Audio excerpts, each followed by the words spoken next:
ദൈവനാമത്തിന് മഹത്വമുണ്ടാകട്ടെ.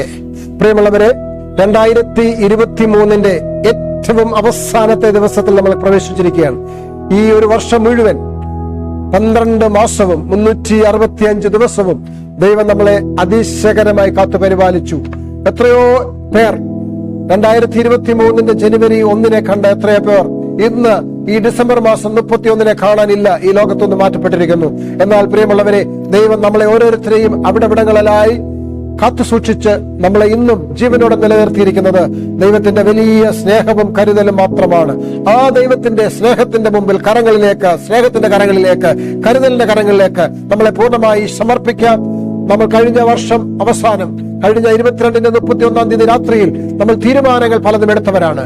ആ തീരുമാനങ്ങളിൽ നമ്മൾ എത്രമാത്രം അത് നിലനിർത്തി, ആ തീരുമാനത്തെ നമ്മൾ പാലിച്ചു എന്ന് നമുക്ക് ഈ 31 രാത്രിയിൽ പരിശോധിക്കാം. അതിനായി ഇന്നത്തെ 31 രാവിലത്തെ ഈ മോർണിംഗ് മന്നയിലേക്ക് നിങ്ങളെ ഏവരെയും സ്വാഗതം ചെയ്യാണ്. ഈ പ്രഭാതത്തിൽ ദൈവത്തിന്റെ മന്നയാകുന്ന ദൈവവചനം ഭക്ഷിച്ചുകൊണ്ട് നമ്മുടെ ഈ 2023 നമുക്കൊന്ന് അവലോകനം ചെയ്യാം. ദൈവം എത്ര അതിശയകരമായി നമ്മളെ കാത്തു പരിപാലിച്ചു, നമ്മളെ വഴി നടത്തി. ഈ 31 തീയതിയിലും നമുക്ക് നമ്മളെ തന്നെ ദൈവകരങ്ങളിൽ പൂർണ്ണമായി സമർപ്പിക്കാം. പ്രിയമുള്ളവരെ, നിങ്ങളെ എല്ലാവരെയും ഒരിക്കൽ കൂടി ഇന്നത്തെ മോർണിംഗ് മന്നയിലേക്ക് സ്വാഗതം ചെയ്യുന്നു.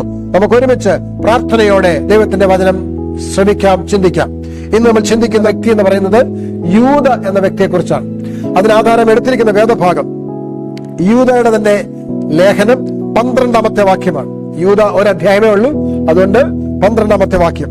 ഇവർ നിങ്ങളുടെ സ്നേഹസദ്യകളിൽ മറഞ്ഞു കിടക്കുന്ന പാറകൾ, നിങ്ങളോട് കൂടെ വിരുന്ന് കഴിഞ്ഞ് ഭയം കൂടാതെ നിങ്ങളെ തന്നെ തീറ്റുന്നവർ, കാറ്റുകൊണ്ട് ഓടുന്ന വെള്ളമില്ലാത്ത മേഘങ്ങൾ, ഇല കൊഴിഞ്ഞും ഫലമില്ലാതെയും 2 വട്ടം ചത്തും വേരറ്റും പോയ വൃക്ഷങ്ങൾ. ഇതാണ് ഇന്നത്തെ നമ്മുടെ ആധാരവാക്യം. പ്രിയമുള്ളവരെ, ഈ ഒരു 5 വർഷത്തെ വരൾച്ച കാരണം സീറ നിവേദ വനത്തിൽ ഏതാണ്ട് 66 ദശലക്ഷം മരങ്ങൾ പട്ടുപോയി എന്ന് അമേരിക്കൻ വനപാലന വകുപ്പ് വിലയിരുത്തിയിരിക്കുന്നു.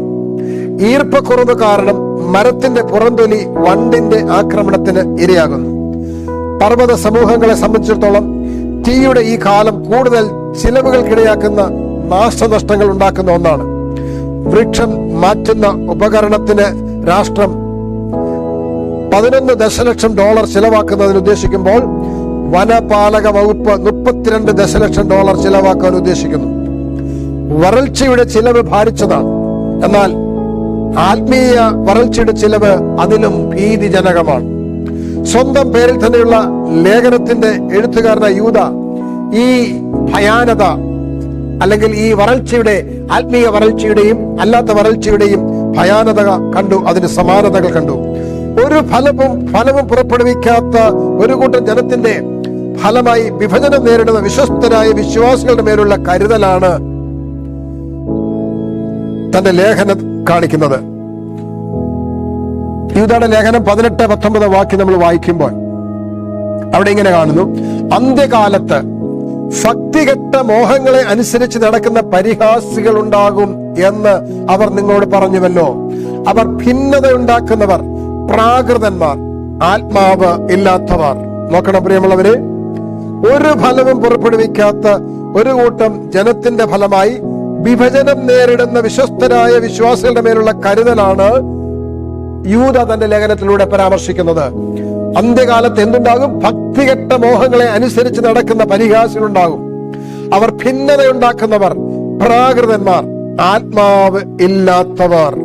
ക്രിസ്തുവിന്റെ കൃപയെ പാപം ചെയ്യുവാനുള്ള ഒരു അവസരമാക്കി തീർക്കുകയും അതിനെ ഊഹിക്കുകയും ചെയ്തത് കാരണം ആ കൂട്ടം കൃപയിൽ വളരുന്നതല്ലാതെ ആ കൃപയിൽ വളരുന്നില്ലായിരുന്നു. അവർ പ്രാപിച്ചിരുന്ന കൃപയെ അഭിനന്ദിക്കാതിരുന്നത് കാരണം അവർ ലൈംഗിക അസാന്മാർഗതയിലും അപവാദങ്ങളിലും മുഴുകിപ്പോയി എന്ന് 8-ാമത്തെ വാക്യം പറയാണ്.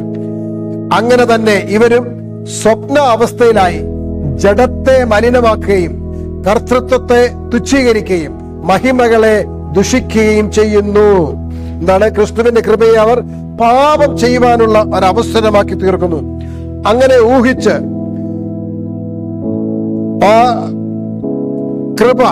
ആ കൃപയിൽ അവർ വളരുന്നതിന് പകരം അവരെന്ത് ചെയ്യുന്നു? അവർ പ്രാപിച്ചിരുന്ന കൃപയെ അഭിനന്ദിക്കാതിരുന്നത് കാരണം അവർ ലൈംഗിക അസാൻമാർഗികതയിലും അപവാദങ്ങളിലും മുഴുകിപ്പോയി. ആത്മപ്രേരണയാൽ അവർ ആത്മാവില്ലാത്തവർ എന്ന് പറഞ്ഞപ്പോൾ യൂദ പ്രശ്നത്തിന്റെ മൂലകാരണം കണ്ടെത്തി. എന്താണ് ആ മൂലകാരണം? പ്രശ്നത്തിന്റെ മൂലകാരണം എന്താണ്? ഭിന്നതയാണ് മൂലകാരണം. അതാണ് നമ്മൾ 19-ാമത്തെ വാക്യത്തിൽ വായിച്ചത്. അവർ വിശ്വാസികൾ ആത്മാവിൽ പ്രാർത്ഥിച്ചും ദൈവസ്നേഹത്തിൽ അവരെ തന്നെ സൂക്ഷിച്ചും നഷ്ടപ്പെട്ടു പോയവരുടെ രക്ഷയ്ക്കായി പ്രവർത്തിക്കുന്നതിലൂടെ ഈ സ്നേഹത്തോട് പ്രതികരിച്ചിട്ടുള്ള ഒരു വിശ്വാസത്തെയാണ് യൂദ ആവശ്യപ്പെടുന്നത്. അങ്ങനെ ഭിന്നത, ആത്മാവില്ലാത്തവർ ഭിന്നത ഉണ്ടാക്കുമ്പോൾ യൂദ എഴുതുകയാണ്, നിങ്ങളോ പ്രിയമുള്ളവരെ നിങ്ങളുടെ അതിവിശുദ്ധ വിശ്വാസത്തെ ആധാരമാക്കി നിങ്ങൾക്ക് തന്നെ ആത്മീക വർധന വരുത്തിയും പരിശുദ്ധാത്മാവിൽ പ്രാർത്ഥിച്ചും നിത്യജീവനായിട്ട് നമ്മുടെ കർത്താവായ യേശുക്രിസ്തുവിന്റെ കരുണയ്ക്കായി കാത്തിരുന്നും കൊണ്ട് ദൈവസ്നേഹത്തിൽ നിങ്ങളെ തന്നെ സൂക്ഷിച്ചുകൊള്ളേ. നോക്കണം പ്രിയമുള്ളവരെ, ഇങ്ങനെ ആത്മാവില്ലാത്തവർ, പ്രാകൃതന്മാർ, ജഡീകന്മാർ എന്ത് ചെയ്യുന്നു? മനുഷ്യരെ തെറ്റിക്കുവാൻ നോക്കുന്നു. ദൈവത്തിന്റെ കൃപയെ അവർ പാപം ചെയ്യാനുള്ള അവസരമായി പറഞ്ഞു പഠിപ്പിക്കുന്നു. എന്നിട്ട് അവർ അസാൻമാർഗിക ജീവിതത്തിലേക്ക് പോകുന്നു. അങ്ങനെയൊക്കെ സംഭവിച്ച് ജനത്തിന്റെ ഇടയിൽ ഭിന്നത ഉണ്ടാക്കുമ്പോൾ യൂദ അപ്പോസ്തലൻ എഴുതുകയാണ്, പ്രിയപ്പെട്ട വിശ്വാസികളെ, പ്രിയമുള്ള നിങ്ങളോ പ്രിയമുള്ളവരെ, നിങ്ങളുടെ അതിവിശുദ്ധ വിശ്വാസത്തെ ആധാരമാക്കി നിങ്ങൾക്ക് തന്നെ ആത്മീക വർധന വരുത്തിയും നമ്മുടെ ആത്മീക വരൾച്ചയിലേക്കല്ല നമ്മൾ പോകേണ്ടത്, ആത്മീക വർധന വരുത്തി പരിശുദ്ധാത്മാവിൽ പ്രാർത്ഥിച്ചും നിത്യജീവനായിട്ട് നമ്മൾ ഒരുങ്ങുകയും നമ്മുടെ കർത്താവായ യേശുക്രിസ്തുവിന്റെ കരുണയ്ക്കായി കാത്തിരുന്നു കൊണ്ട് ദൈവസ്നേഹത്തിൽ നിങ്ങളെ തന്നെ സൂക്ഷിച്ചുകൊള്ളുകയും എന്ന് യൂദ അപ്പോസ്തലൻ നമ്മളെ ഓർമ്മിപ്പിക്കുകയാണ്. പ്രിയമുള്ളവരെ, ആത്മപ്രേരണയാൽ നമ്മളിങ്ങനെ ദൈവസ്നേഹത്തിൽ നമ്മളെ തന്നെ സൂക്ഷിച്ചും നഷ്ടപ്പെട്ടു പോയവരുടെ രക്ഷയ്ക്കായി പ്രവർത്തിക്കുന്നതിലൂടെ ഈ സ്നേഹത്തോട് പ്രതികരിച്ചിട്ടുള്ള വിശ്വാസത്തെ യൂദ ആവശ്യപ്പെടുകയാണ്. അങ്ങനെ നമ്മളെ തന്നെ സൂക്ഷിക്കണം. അതുകൂടാതെ സംശയിക്കുന്നവരായ ചിലരോട് കരുണ ചെയ്യുവീൻ. അങ്ങനെ വിശ്വാസത്തിൽ സംശയമുള്ളവരോട് കരുണ ചെയ്യാൻ യൂദ അപ്പോസ്തലൻ ആവശ്യപ്പെടുകയാണ്. ചിലരെ തീയിൽ നിന്ന് വലിച്ചെടുത്ത് രക്ഷിപ്പീൻ. ജഡത്താൽ കറ പിടിച്ച അങ്കി പോലും പകച്ചുകൊണ്ട് ചിലർക്ക് ഭയത്തോടെ കരുണ കാണിപ്പീൻ. വീഴാതെ വണ്ണം നിങ്ങളെ സൂക്ഷിച്ച് തന്റെ മഹിമാസന്നിധിയിൽ കളങ്കമില്ലാത്തവരെ ആനന്ദത്തോടെ നിർത്തുവാൻ ശക്തിയുള്ളവന് നമ്മുടെ കർത്താവ് യേശുക്രിസ്തു മുഖാന്തരം നമ്മുടെ രക്ഷിതമായ ഏകദൈവത്തിന് തന്നെ സർവകാലത്തിനും മുൻപും ഇപ്പോഴും സദാകാലത്തോളവും തേജസ്സും മഹിമയും ബലവും അധികാരവും ഉണ്ടാകുമാറാകട്ടെ. ആമേൻ. അതുകൊണ്ട് വിശ്വസ്തരെ സൂക്ഷിക്കുന്നതിന് ആവേശമുള്ളവനായിരുന്നു യൂദ അപ്പോസ്തലൻ. തന്റെ മുന്നറിയിപ്പിൽ പുതിയ നിയമത്തിലുള്ള ചില കവിതാ ശൈലികൾ അടങ്ങിയിരിക്കുന്നു എന്നുള്ളത് തന്റെ ലേഖനത്തിൽ നിന്നും വ്യക്തമാണ്. അതുകൊണ്ട് പ്രിയമുള്ളവരെ, സ്നേഹമുള്ള ദൈവമേ, അങ്ങയുടെ സ്നേഹത്തെ അനുമാനത്തോടു കൂടി എടുക്കാതിരിക്കുവാൻ നിന്റെ ആത്മാവിനെ എനിക്ക് പകർന്നു തരണമേ. പ്രിയമുള്ളവരെ, പലപ്പോഴും ദൈവം നമ്മളോട് ദീർഘക്ഷമ കാണിക്കുന്നത് കൊണ്ട് ദൈവത്തിന്റെ കൃപയെ നമ്മൾ പലപ്പോഴും പാപം ചെയ്താലും സാരമില്ല, ദൈവം ക്ഷമിക്കുമെന്ന് വിചാരിച്ച് പാപത്തിൽ നിന്ന് വിട്ടുതിരിയാതെ പാപത്തിൽ തുടരുന്ന ഒരു അനുഭവത്തിലേക്കുള്ളവരോട് യൂദ ഓർമ്മിപ്പിക്കുകയാണ്. അങ്ങനെയല്ല ചെയ്യേണ്ടത്. പിന്നെ എങ്ങനെ ചെയ്യണം?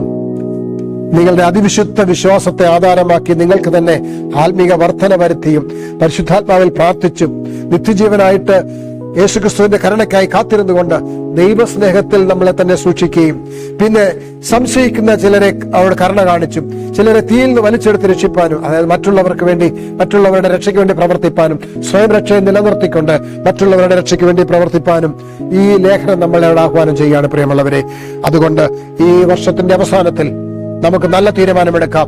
നമ്മുടെ അതിവിശുദ്ധ വിശ്വാസത്തെ എന്ത് ചെയ്യാം? ആധാരമാക്കി ആത്മീക വർധന വരുത്തുവാൻ നമുക്ക് വീണ്ടും പ്രതിജ്ഞ എടുക്കാം. അനേകരെ ഈ വിശുദ്ധ വിശ്വാസത്തിലേക്ക് നയിക്കുവാൻ നമുക്ക് ഒരുമിച്ച് പ്രവർത്തിക്കാം. അതിനായി ഈ ലേഖനം നമ്മളെ സഹായിക്കട്ടെ. ഈ 2023 നമ്മൾ വിട്ടുപോകുമ്പോൾ നമ്മൾ എടുക്കുന്ന പ്രതിജ്ഞകൾ, നമ്മൾ എടുക്കുന്ന തീരുമാനങ്ങൾ നമ്മുടെ ആത്മീക ജീവിതത്തിന്റെ വർധനയ്ക്കായും ദൈവത്തിന്റെ സുവിശേഷത്തിന്റെ ഘോഷണത്തിനായും അനേകരെ രക്ഷയിലേക്ക് നയിക്കുന്നതിനുമായി ഇടയായി തീരട്ടെ എന്ന് പ്രാർത്ഥിക്കുന്നു. നിങ്ങൾക്ക് എല്ലാവർക്കും ഏറ്റവും നല്ലൊരു ദിവസം നേരുന്നതോടൊപ്പം വരാൻ പോകുന്ന 2024 ഒരു പുതുവത്സ ആശംസകളും നേരുകയാണ്. ഹാപ്പി ന്യൂ ഇയർ നിങ്ങൾക്ക് ഞാൻ ഒരു ദിവസം മുമ്പേ നേരുന്നു. ദൈവം നിങ്ങൾ എല്ലാവരെയും ധാരാളമായിട്ട് അനുഗ്രഹിക്കട്ടെ. നമുക്ക് പ്രാർത്ഥിക്കാം. പ്രാർത്ഥിക്കുമ്പോൾ നമുക്കിങ്ങനെ പ്രാർത്ഥിക്കാം. സ്നേഹമുള്ള ദൈവമേ, അങ്ങയുടെ സ്നേഹത്തെ അനുമാനത്തോടെ എടുക്കാതിരിപ്പാൻ എന്നെ സഹായിക്കണമേ. അങ്ങയുടെ ആത്മാവിനെ എനിക്ക് പകർന്നു തരണമേ. ആ പരിശുദ്ധാത്മാവിനാൽ അങ്ങയുടെ സ്നേഹത്തിൽ നിലനിൽപ്പാൻ എന്നെ സഹായിക്കണമേ എന്ന് നമുക്ക് പ്രാർത്ഥിക്കാം. ഇന്ന് പ്രാർത്ഥിക്കുമ്പോൾ ജന്മദിനമുള്ള പ്രിയപ്പെട്ടവരെ കൂടെ ഓർത്ത് പ്രാർത്ഥിക്കാം. ആഞ്ഞിലിത്താന സഭയിലെ ശ്രീ ശമുവേൽ സാറിനെ ഓർത്ത് പ്രാർത്ഥിക്കാം. അദ്ദേഹത്തിന് 100 വയസ്സ് തികയുകയാണ്. 100ാം സെഞ്ചുറി അടിച്ചിരിക്കുകയാണ്. ഈ 2023 അദ്ദേഹത്തിന്റെ സെഞ്ചുറി ദൈവം നൽകിയതായ ദീർഘായുസോടെ തുടർന്ന് ആരോഗ്യത്തോടെ അദ്ദേഹം നിലനിൽക്കട്ടെ എന്ന് നമുക്ക് പ്രാർത്ഥിക്കാം. ദൈവത്തിന് വേണ്ടി പ്രയോജനപ്പെടുവാൻ നമുക്ക് പ്രാർത്ഥിക്കാം. അതോടൊപ്പം തന്നെ ജോർജി എസ് പോൾ ആൻഡ് ക്രിസ്റ്റഫർ എബ്രഹാം കുറ്റപ്പുഴ സഭയിൽ നിന്ന് 2 പേരെയും, അങ്ങനെ ഈ പേര് പറഞ്ഞ 3 പേരെയും ദൈവം ഈ 2023 വരെ നിലനിർത്തി തുടർന്നും അവരുടെ ജീവിതത്തിന്റെ ഒരു പുതിയ വർഷത്തിലേക്ക് അവർ പ്രവേശിക്കുമ്പോൾ ദൈവത്തിന് കൊള്ളാവുന്നവരായി ദൈവ ഹിതപ്രകാരം ജീവിപ്പാൻ ദൈവം അവർക്ക് ആവശ്യമായ എല്ലാ നന്മകളും നിറയ്ക്കട്ടെ എന്ന് നമുക്ക് പ്രാർത്ഥിക്കാം. എല്ലാ ജന്മദിന ആശംസകളും നേരുന്നു. നമുക്ക് പ്രാർത്ഥിക്കാം. ഞങ്ങളെ സ്നേഹിക്കുന്ന സ്വർഗീയ പിതാവേ, ഈ നല്ല സമയത്തിനെ സ്തോത്രം ചെയ്യുന്നു. ഒരു വർഷം മുഴുവൻ കർത്താവ് ഞങ്ങളെ അതിശയരെ കാത്തു പരിപാലിച്ചല്ലോ.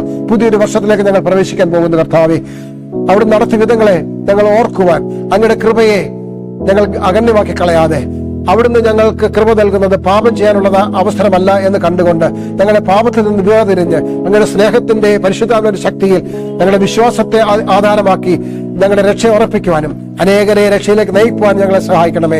ഈ 2023 ഞങ്ങൾ നല്ല തീരുമാനമെടുക്കുവാൻ, ഞങ്ങൾ കഴിഞ്ഞ വർഷം എടുത്ത തീരുമാനത്തിൽ ഞങ്ങൾ അതിൽ എന്തൊക്കെ നിലനിർത്തിയെന്ന് ഓർക്കുവാനും ഈ വർഷത്തിൽ എടുക്കുന്ന തീരുമാനങ്ങൾ കർത്താവ് നിലനിർത്തുവാൻ ഞങ്ങളെ സഹായിക്കണമേ എന്ന് പ്രാർത്ഥിക്കുന്നു. ഈ പ്രത്യേകിച്ച് ഇന്ന് ജന്മദിനമുള്ള പ്രിയപ്പെട്ടവരെ ഓർത്ത് പ്രാർത്ഥിക്കുന്നു. 100 വയസ്സ് തികയുന്ന സാമുവേൽ സാറിനോട് പ്രത്യേകം പ്രാർത്ഥിക്കുന്നു. കർത്താവെ, വീണ്ടും അവിടുന്ന് ആരോഗ്യ ആയുസ്സും നൽകണമേ. ദൈവനാമത്തിനെ ജീവിക്കാൻ സഹായിക്കണമേ എന്ന് പ്രാർത്ഥിക്കുന്നു. അതുപോലെ സഹോദരൻ ജോർജിക്ക് വേണ്ടിയും ക്രിസ്റ്റഫറിന് വേണ്ടി പ്രാർത്ഥിക്കുന്നു. കർത്താവ് അവരെയും അനുഗ്രഹിക്കണമേ. ചെയ്ത നന്മകൾക്കെല്ലാം അങ്ങേക്ക് നന്ദി പറഞ്ഞുകൊണ്ട് കൊടുക്കുന്ന ആയുഷ്കാലം തിരുനാമ ഹിതത്തിനെ ജീവിക്കാൻ സഹായിക്കണമേ എന്ന് പ്രാർത്ഥിക്കുന്നു. ഒരു പ്രാവശ്യം കൂടെ ഞങ്ങളെല്ലാവരെയും അവിടുത്തെ കരങ്ങളിൽ ഏൽപ്പിക്കുന്നു. കർത്താവെ, ഞങ്ങളെ കേൾപ്പിച്ച നല്ല വചനത്തിന് സ്തോത്രം. യൂദയുടെ ലേഖനത്തിലൂടെ കർത്താവെ ഞങ്ങൾ കേട്ടതുപോലെ, ഞങ്ങൾ മനസ്സിലാക്കിയതുപോലെ അങ്ങയുടെ കൃപയിൽ ഞങ്ങൾ ആ കൃപയെ അഭിനന്ദിച്ചുകൊണ്ട് ആ കൃപയിൽ അതിജീവിപ്പാൻ ഞങ്ങളെ സഹായിക്കണമേ.